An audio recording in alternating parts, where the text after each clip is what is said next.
that mean you're going to kill them? Oh, are you here to beg for their lives? I'm sorry to disappoint, but the rules of the house change for no one. In my organization, everyone is responsible for their own actions. But don't you care about them at all? They really respect you. They even call you father. You must feel something for them. Any organization in which feelings come before principles is one destined for ruin. The House of the Hearth is hardly an exception. You could say our principles are more stringent than most. Perhaps I can offer you this consolation at least. As our guests, you two will not be held accountable along with them. I would imagine Linny, Lynette, and Fremine will be able to keep their lives. As for Filial, Nantoy, and the others, I'm afraid there's little I can do. They can try to escape, but once you know our secrets, there's no getting out alive. But that's awful.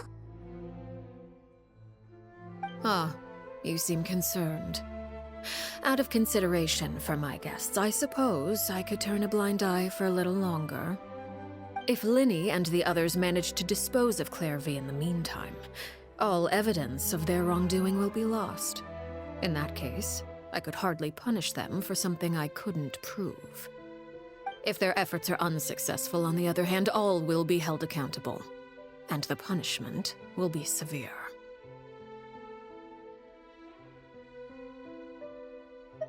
Of course. Oh, and here, I believe this belongs to you.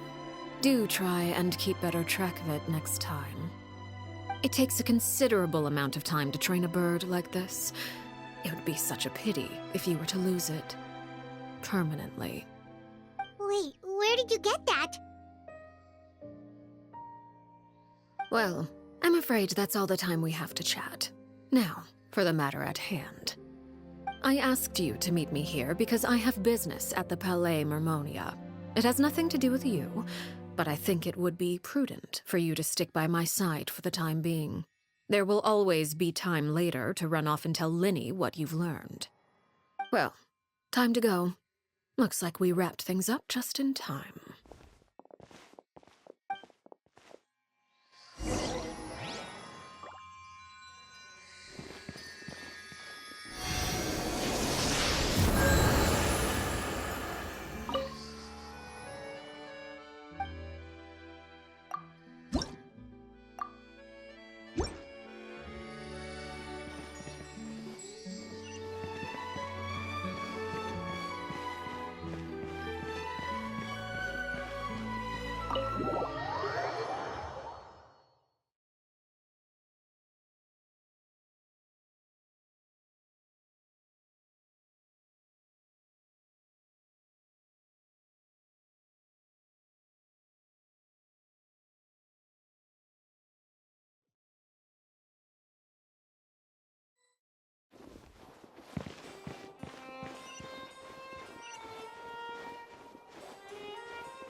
It's been a while, Monsieur Neuvillette.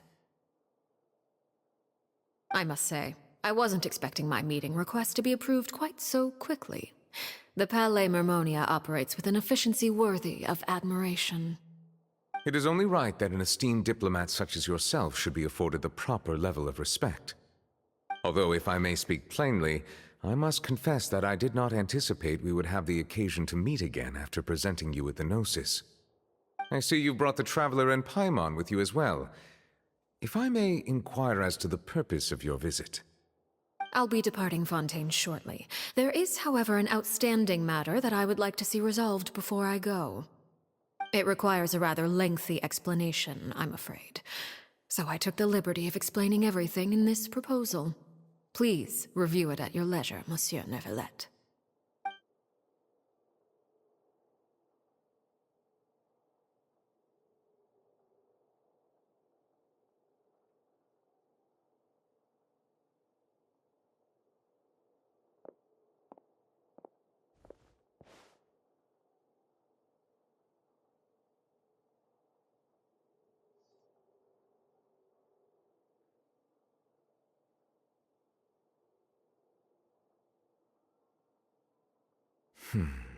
I understand your request. However, at the risk of causing offense, I must admit that I fail to see why you would wish for such a thing. I heard you have a certain fondness for water tasting, Monsieur Neuvillette, so allow me to use water as an analogy. A family is like a large body of water with countless rivers flowing in and out. As someone who watches over this system, I would hope that each river that flows from the source will eventually reach the ocean. Of course, objectively speaking, I know this is impossible. Most of the rivers will dry up along the way, disappearing into the ground and leaving nothing but a barren riverbed behind. Not all rivers are destined to reach the ocean, but I would not see their existence rendered meaningless. I believe the water that flows within them is simply meant for a different destination, like a field in need of irrigation. Or perhaps the glass of a certain water-tasting enthusiast. Did you get any of that, Traveler?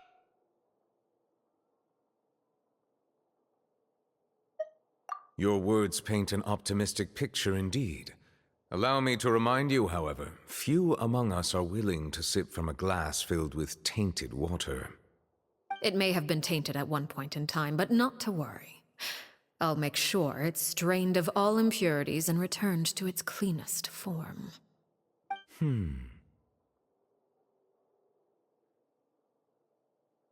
I seem to recall there being a transactional aspect to your proposal. Perhaps you could expound on that? If you accept my proposal, Monsieur Neuvillette, I will gradually withdraw my forces from Fontaine. And, unless absolutely necessary, I will no longer carry out any special missions within Fontaine.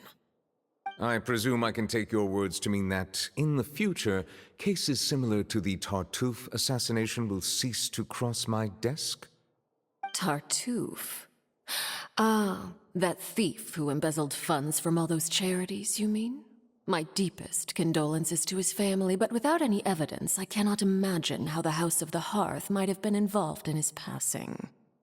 Of course, if you accept my proposal, Monsieur Neuvillette, I'm sure certain measures could be taken to reduce the frequency of such troubles. You choose your words carefully indeed. In that case, I am inclined to accept your proposal. My thanks for your generosity, Monsieur Neuvillette. Well, with that settled, we should be going now. I took the liberty of bringing along 2 bottles of spring water from Snezhnaya for you to enjoy. I do hope I get the chance to hear your impressions. Perhaps at our next meeting, yes? Indeed. I trust you would not overlook your commitment in the meantime. All right, Traveler Paimon. Time to go.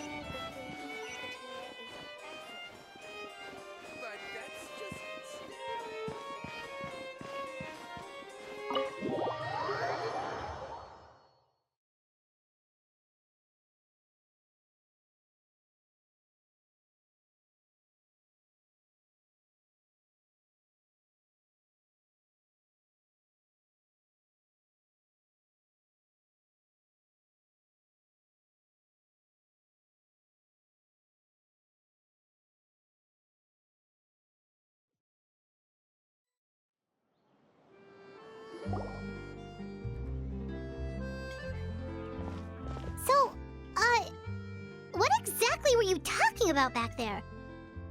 Paimon only heard you mention some rivers, a large body of water, and then some kind of irrigation scheme. You really want to know? I would imagine there might be more pressing concerns at the moment. Winnie, Paimon really hopes everything's going okay.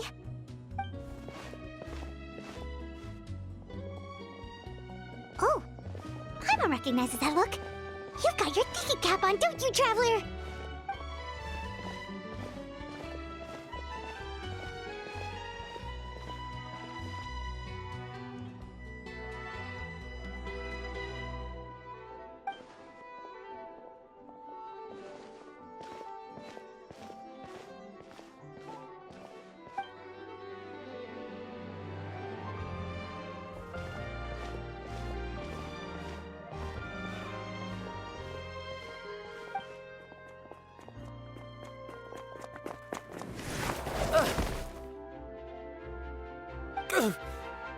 Oh, shoot.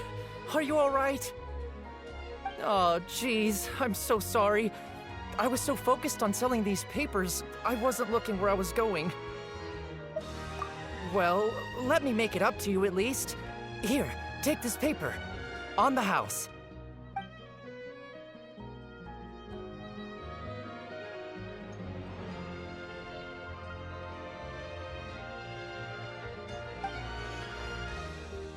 Oh, you don't have to give us anything.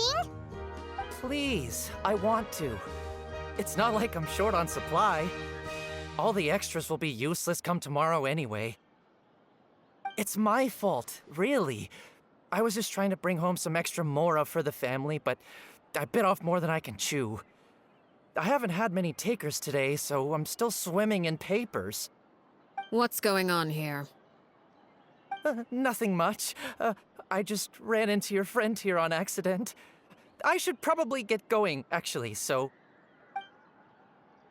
Hold on. Of course, I'm happy to compensate you with mora, it's just... I don't have any on me at the moment. I'll take 3 papers. Here. Your payment. Oh! Thank you for your patronage. May the Archons bless you with good fortune. If only I had the chance to run into such generous customers every day. I should probably just take on a smaller inventory though, right? I'm getting married soon, so sometimes it's hard to not get ahead of myself. Anyway, I should head out. Goodbye! Well, now that my affairs are settled, we should take the boat back to Poisson. We've even acquired some light reading to enjoy along the way. Actually, why don't we stick around for a little longer? Paimon just realized how hungry she is. She can't head back to Poisson on an empty stomach.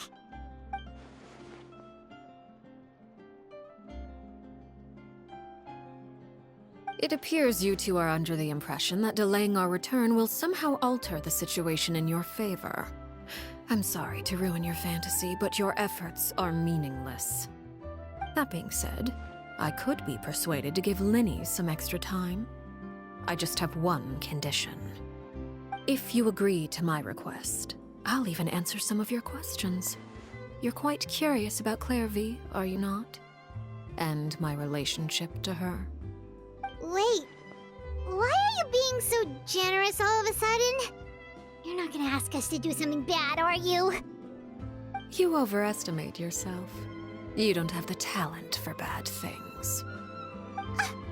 Then what can you possibly... The most important consideration in a negotiation is that both sides receive something they want. Demands and threats only get you so far. Wonderful. Here it is.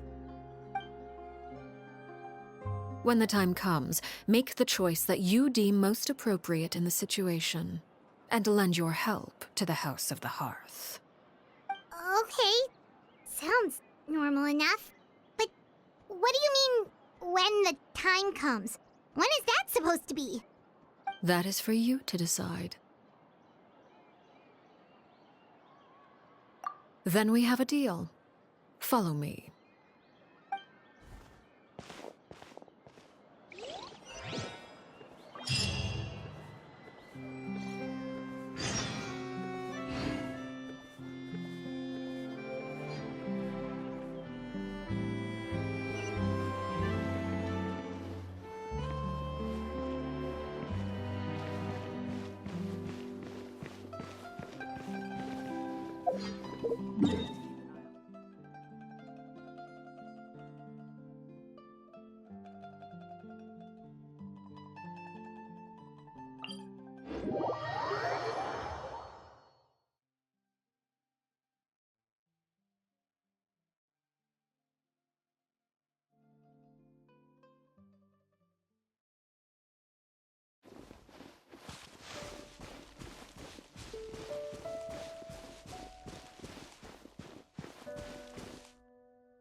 this place?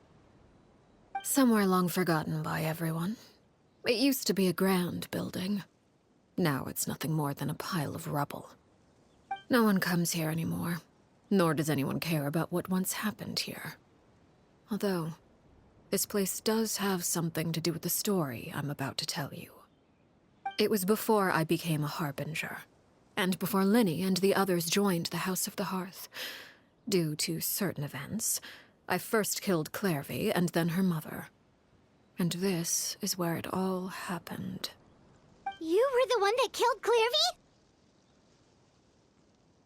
Patience now. Allow me to explain Clairvy's side of the story first. I'll start from the beginning. Clairvy was 6 years old when she was brought by her mother, Crucibina, to live in the House of the Hearth. From the outside, it seemed like a fairy tale. A thriving family made up of kind adults and friendly children. Crucibina was the knave at that time, and the House of the Hearth was under her control. She was Clairvy's mother by blood, but she was also the mother to all the children in the house. Clairvy was happy here, for a time. But she quickly realized that being part of this family wasn't a fairy tale at all. It was a kind of purgatory. Purgatory? Exactly. The House of the Hearth takes in war orphans from all over Teyvat. But as for how to raise them, that depends entirely on the person in charge. Crucibina came up with a novel idea. She would teach the children to fight, force them to duel each other, and then crown as the king of the house the child who proved themselves most worthy of inheriting her title. It's difficult to estimate the number of children who died or were maimed in the process. There's little I can say about the ones who died. The ones that emerged with permanent injuries, on the other hand, well, they still served a purpose. They would be handed over to the doctor to be experimented on, or sent away on dangerous missions. Nothing more than tools to be used and then discarded. So those were the experiments Clairvy was talking about. But what actually happened to her?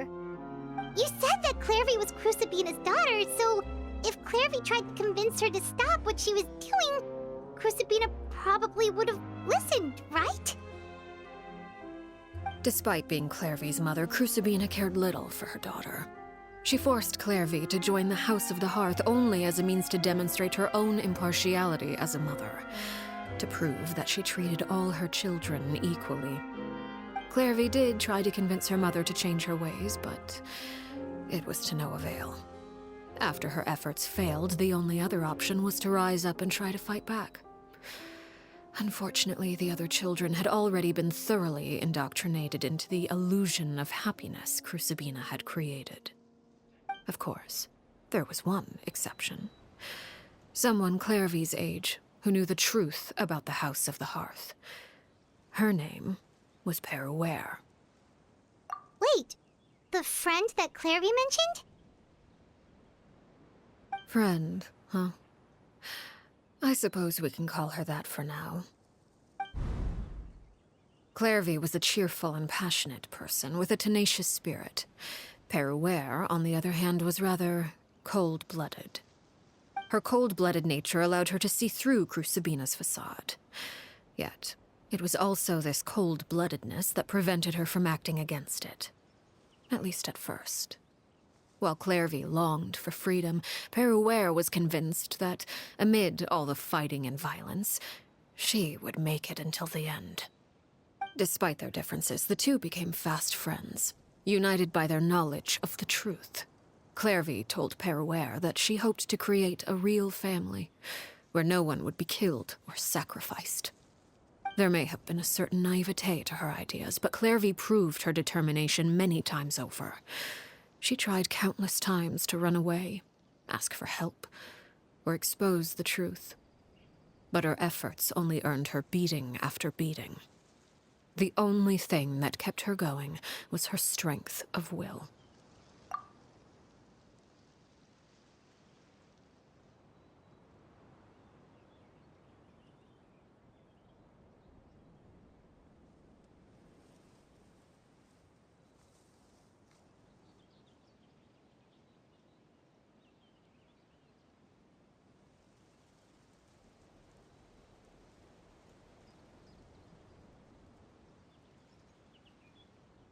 Even with her body racked with pain, she would still stand on her tiptoes and open the window at night. She and Peruere would look out at the moon together, a fierce longing for freedom shining in her eyes. But one day that light simply vanished. Oh no. What happened? Her hopelessness resulted from a culmination of things. 10 years had passed. 10 years worth of failure after failure. She and Peruere weren't children anymore, but finding any chance to escape still seemed as hopeless as ever. It was during this time that Peruere suggested a new plan. If escaping was out of the question, why not take down the very person sitting on top of this throne of lies? Mother herself. Clairvy rejected that proposal. She claimed that, as a famous harbinger, Crucibina possessed an unimaginable amount of power. Trying to kill her would have an incredibly low chance of success. Clairvy never gave another reason, but Peruere could see it written all over her face. Clairvy still thought of Crucibina as her mother.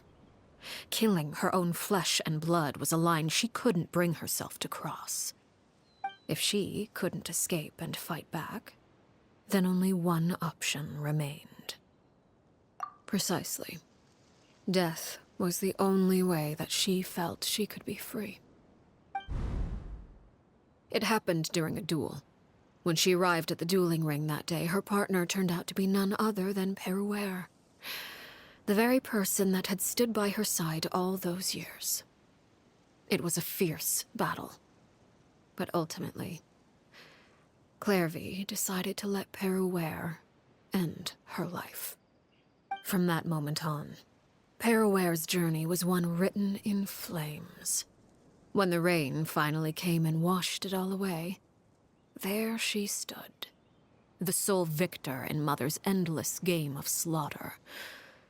A trail of corpses strewn across her path to success. It was the very result she had predicted 10 years prior. Even then, she believed she would make it until the end. She wasn't surprised by the fact that she emerged as Mother's undisputed heir. Rather, her success left her with an inexplicable sense of restlessness. She was unsettled, and there was only one thing that could quell that sensation. Perhaps you two would like to take a guess as to what it was? Crucibina, you mean? But... Correct. This is the place where Peruere killed her best friend. A mere year later, this is also the place where she fought tooth and nail to kill the mother they shared. The moment she acted, any conception of what was right or wrong ceased to matter. It's one of the principles of the house. Only those who survive get to write the rules.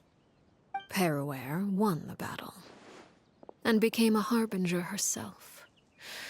After which Her Majesty, the Tsaritsa, bestowed upon her a new name. Arlecchino. So the Perry Clairvy was talking about... It was you all along. You're Peruere. Arlecchino is just a name you got later. I left that name behind long ago. I must say, hearing it now does bring back memories. After I defeated Crucibina, the moniker of Mother died with her. I chose to forego the title she called herself, and even chose to give up my own name. I rebuilt the House of the Hearth under a new identity. Not only as Arlecchino, but as father.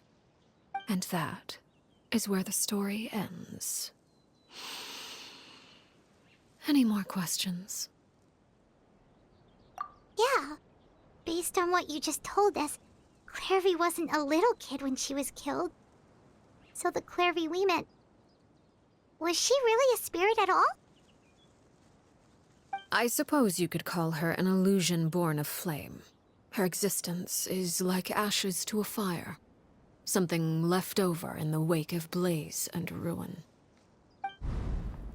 You see, a certain power runs through my veins. It's not unlike a curse.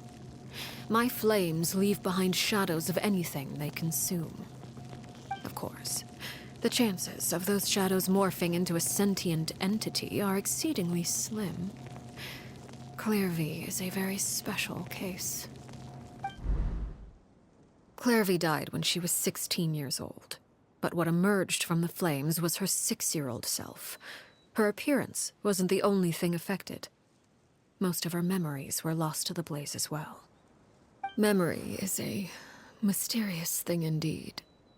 Losing a portion of your memories will alter your sense of self.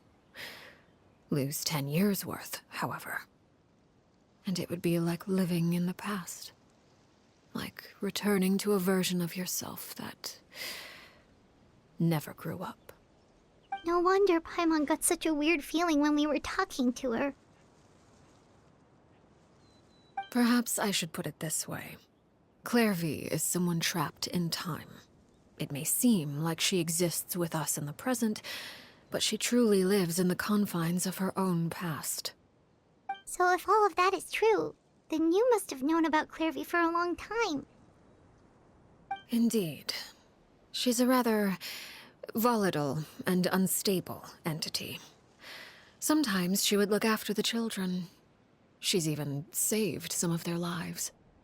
But other times, she would hide from me and become obsessed with revealing the truth about the house to anyone who will listen. Shadows don't have the capacity to learn or grow. Any new information they encounter is quickly forgotten over time. Your attempts to expose Clairvy to sunlight, they failed, yes? The reason is actually quite simple. In Clairvy's mind, the house is impossible to escape, and it is this very perception that traps her there. But no matter. All I have to do is kill her again, and all will be resolved. I don't anticipate so much as a single speck of ash will be left behind this time. Wait! Paimon can understand why you might want her gone, but isn't there another way? So what if she's trapped in her 6-year-old self? She's still your friend! At least talk to her first! It's too late for that. She broke the rules, and now she must be punished. That goes for Filial and Nentoy as well. She's had quite the effect on them. I hope you understand. The difference between Crucibina and myself lies in our formulation of the rules, not our policy for enforcing them. Upholding the rules without question is a trait we both share, because that is how a household should be run. Is this really what you want to do?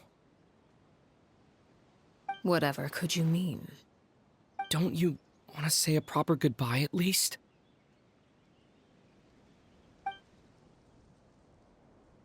Whether as a killer or as a father, there are two things that must be avoided at all costs: anger and sorrow. Anger makes you impulsive. Sorrow causes you to waver. Well, it appears it's about time to proceed. Before we arrived, I told some of my well-behaved children to bring our troublemakers here by nightfall. I do believe I've kept my end of the deal. I give your friends quite a bit more time. As for what happens now, we'll just have to wait and see.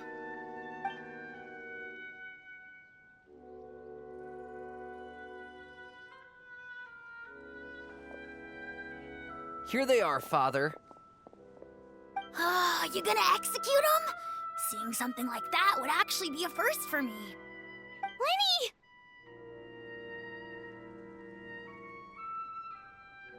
I'm sorry. I heard about how you helped buy us more time. But I still failed. I couldn't find a way to fulfill her wish. Huh? Are you... Perry? Indeed, it's been a while, Clairvy. Perry! Shh, stay right there. I'm sorry to postpone our reunion, but first I believe certain scores need settling.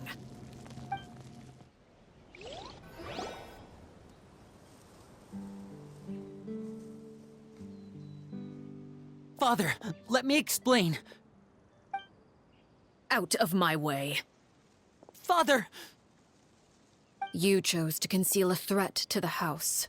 And for that, you must be punished.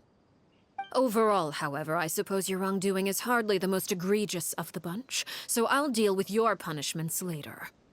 As for right now, the more pressing concerns are the traitors among us. By traitors? Do you mean us? Father, let me explain. We didn't mean to. Fultz, why don't you share what you heard? Yes, Father. Secret Midnight Meeting number 3.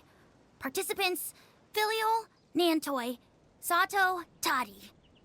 Nantoy clearly said, if only Father wasn't the one who took us in. Sato added, I'm sick of this life. I just want to live as a normal person. Filial was the worst of them all. She called us crazies and said a bunch of mean things about Father. I did not! You're lying! Fultz is trying to frame us! It's not like I'm the only one who heard those things. After that, you and Toddy and a bunch of other people started talking about Clairvy. You were using all those things Clairvy brought up as an excuse to question Father. We're birds locked in a cage. The only way out is to destroy it. That's what you said, wasn't it? You little... You just want me gone, don't you? What did I ever do to you, huh? And you, Sheplo, have you forgotten who stood by your sickbed, watched over you, and changed your dressings? Come on, let's hear it then. What's your reason for all this?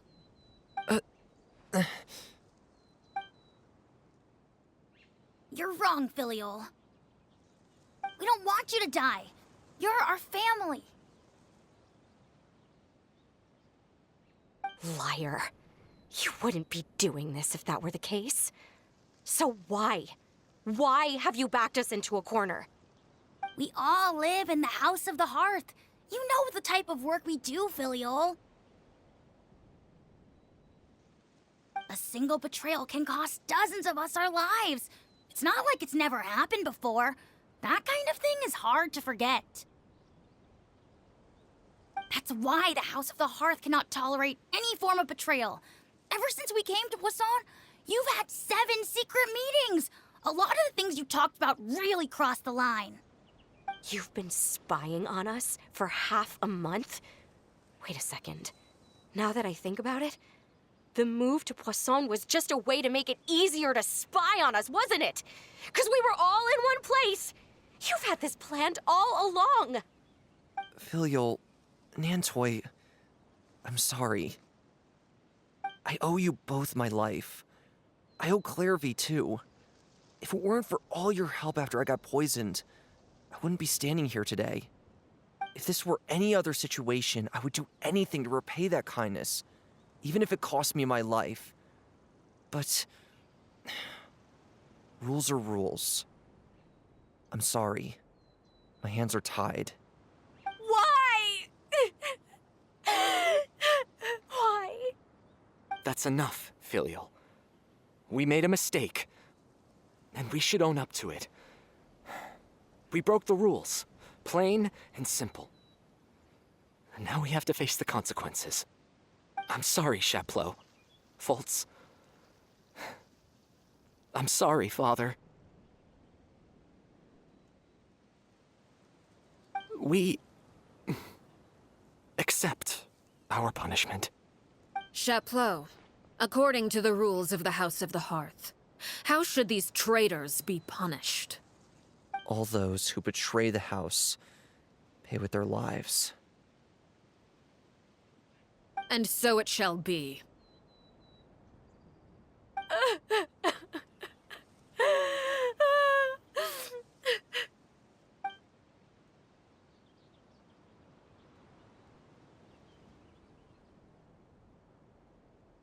Father, please wait! Something you want to say, Linny? Please reconsider, Father. What Filial and the others did Does it really count as betrayal? We all come from broken families. From the very first day we joined the House of the Hearth, we wanted nothing more than to make it a real home. But the truth is, none of us know what a real home should look like. I'm not saying I have all the answers. All I know is this. Killing Filial and the others may uphold the rules, but doing so will only bring us further away from being a real family than we've ever been. So please, Father, please, reconsider. I agree with Linny. Father, please. Linny, you...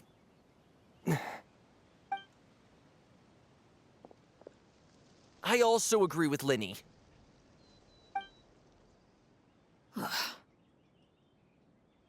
An order once given cannot be rescinded. However, given the extent of your determination, I suppose we shall have to go about this a different way. Draw your weapons and face me. Our weapons? Father, are you referring to a duel? Precisely. The rules of the house will not be altered. Traitors must be punished. However, resolving disputes with a duel is also one of our rules, one that also applies to me.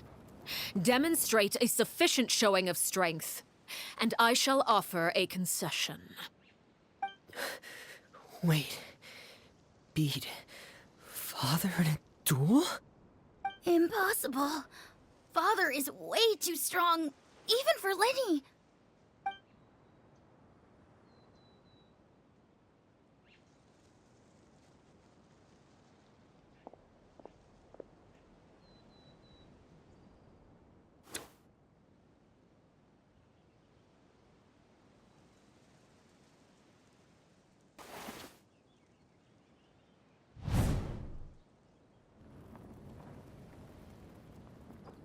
Did you hear that, Traveler? Linny and the others have to duel the knave. What should we do? Can they really win something like that? If they lose, those people from the house are really gonna be executed. Hey, are you listening?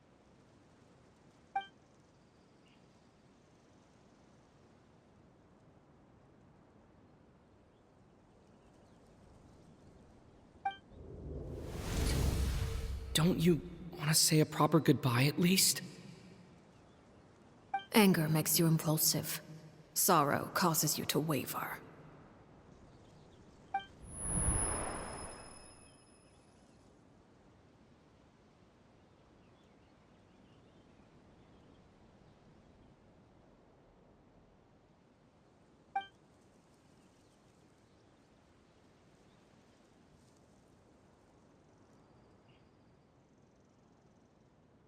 Oh. Looking at that expression on her face, she seems really serious about this. Guess that means there's no chance she's throwing the duel on purpose, huh?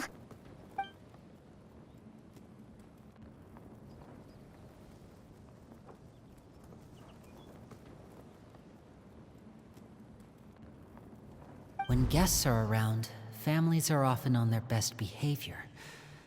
And any disputes are less likely to escalate.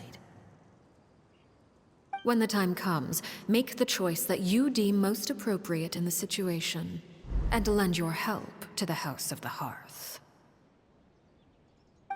What's wrong, Traveler? Hey, where are you going? Traveler?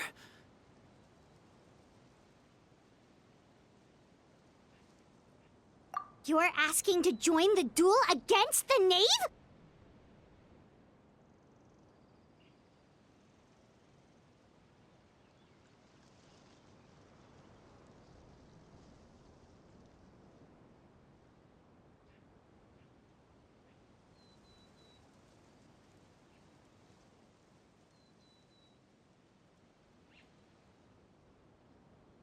I'll allow it.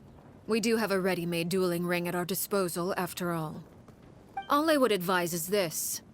Keep a firm grasp on your weapon, and give it your all. Any less, and you may just lose your life.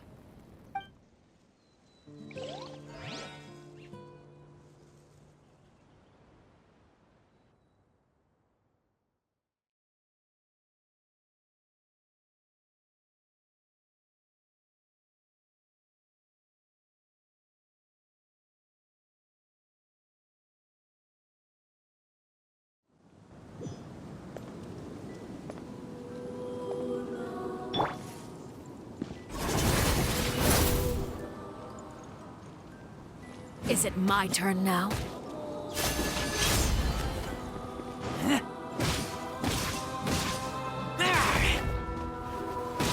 Now's our chance! Is it my turn now?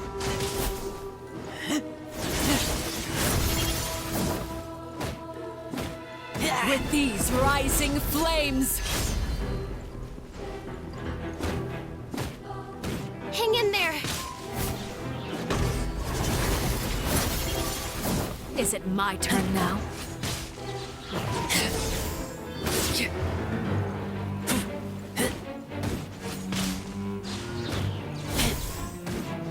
With these rising flames! Try to pace yourself! Now that's more like it. Is it my turn now?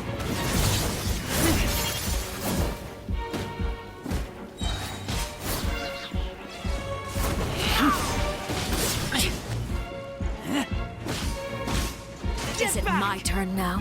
Watch out for With Father's these rising flames!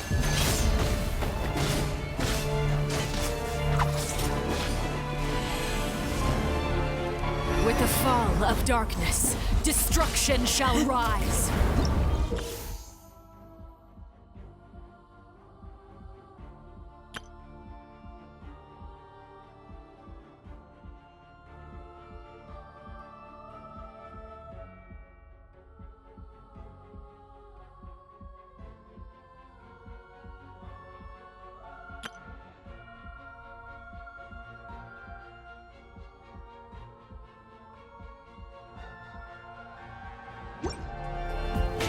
Have a taste of purgatory.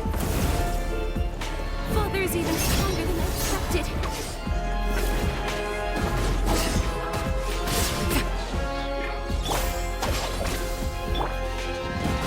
Is it my turn now?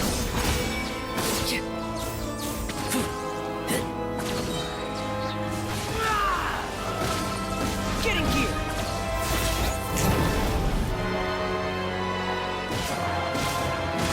Like a fly tangled in a web. Retribution! With these rising flames. How amusing. Now's our chance! Have a taste of purgatory.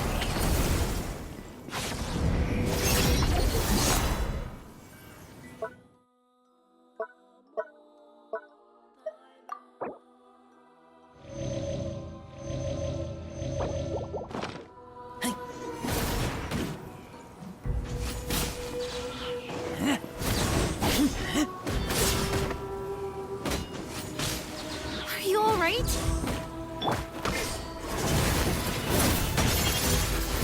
How amusing. Out of my way! Dissipate!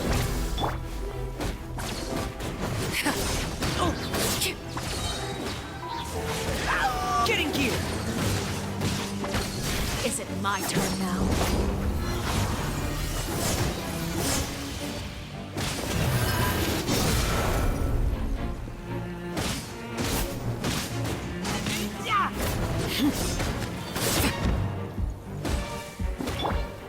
And voila!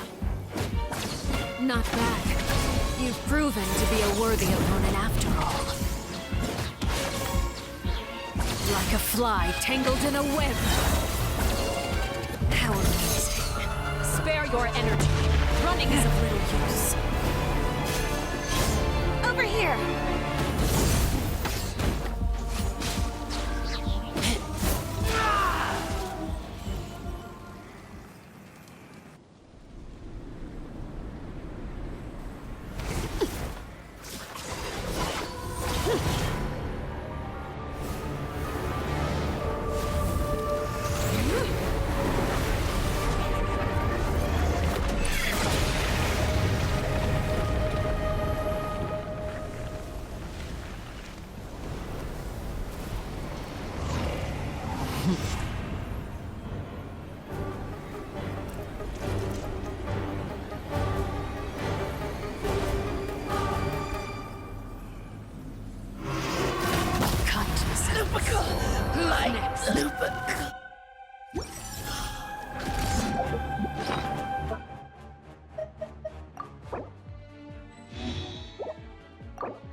I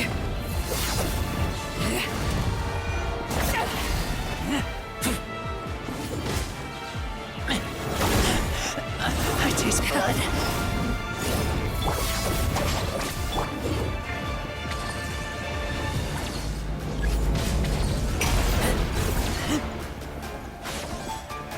Your punishment made manifest. Now for a chance. Over here!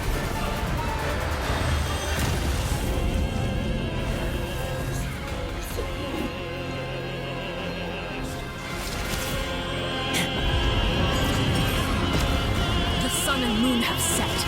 Only ruin remains. Watch out for Father's movements. Look out!